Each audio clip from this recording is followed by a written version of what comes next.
Hey everyone, welcome back to a new video. I am Old Man YT Gamer, and in this video we're going to be discussing some of the visual effects that we did in the Victoria's Secret Vampire Hunter series. Specifically, I'm going to be talking about how I did the cloning effects. Now, it may come as a surprise to you that I actually play every character in that series. What?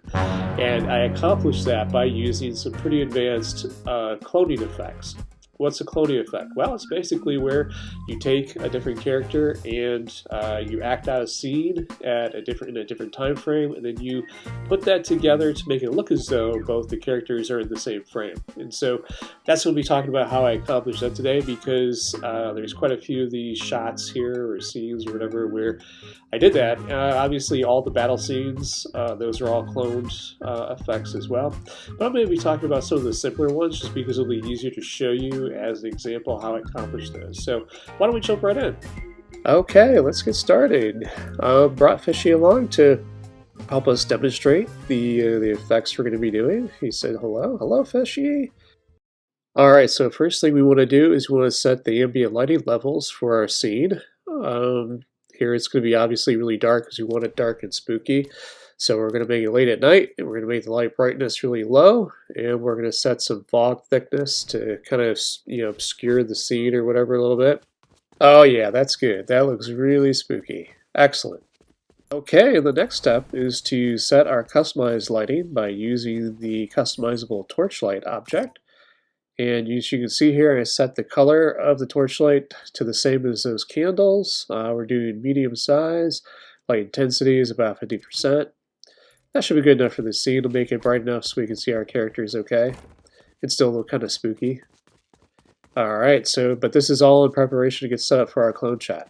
Okay, and here we're replicating the shot when you see Victoria's Secret standing up against a tree with the old lady standing in the background, i.e. Baba Yaga.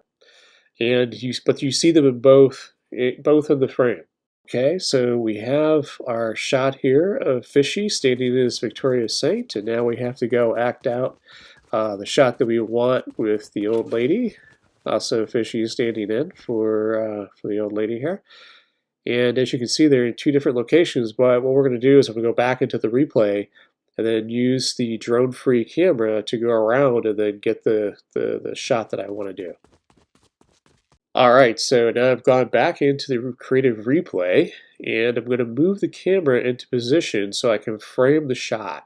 Now, what I want to do is I want to set up the camera so that it's in a position where I can capture Fishy in both places. So right now, Fishy's going to be here. He's going to be behind this, well, in front of this tree.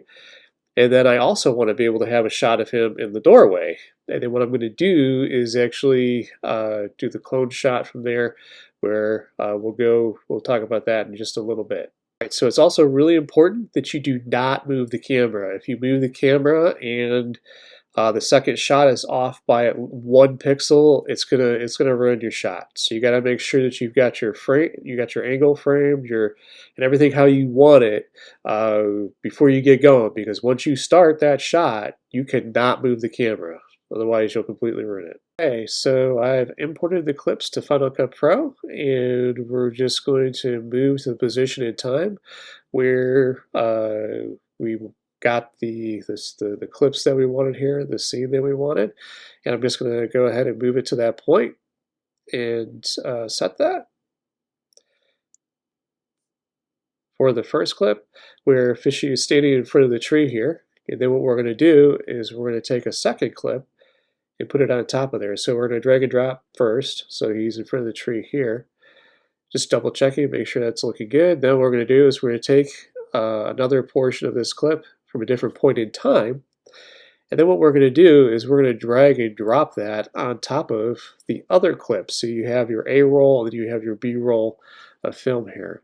And obviously because of this, because Fishy is in two different places at different times, we can make it look as though by stacking these clips in the various rolls here, that it'll look as though he is appearing in the same space at the same time, but really he's not. So now what we have to do though is we need to crop the top one to reveal. Of course, we're going to get all the timing, all the sizing correct here, so I'm just going to make sure I've got it for the length I want it there.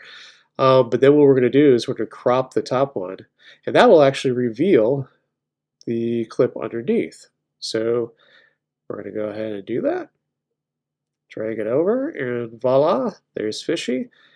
And I'm going to try to line it up with a straight edge or something like that, just so it makes it harder for the viewer to see where the end of each clip actually is. But now there he is. Fishy is in both places at the same time.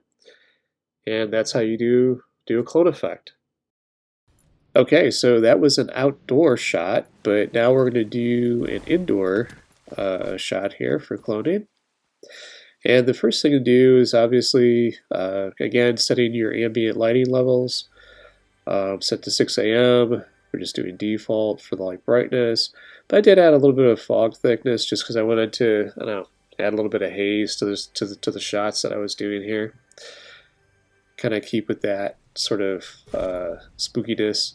Then also what you want to do is you want to set your custom lighting, and I match up the custom torch light with an existing lighting source. But then what I do is I set the torch light with enough intensity and size to be able to overpower the existing light source as well as the ambient light source. So that way it blocks out any of those dimming effects that would be caused by clouds going in front of the sun or going in front of the moon or whatever the case would be. So again, I'm also setting the torch light here, kind of hiding it behind the wall lamp. So that way it appears that it comes from an actual light source, and that's what's key. You know, you don't want the torch lamp just sitting out there, right? Because it wouldn't look right.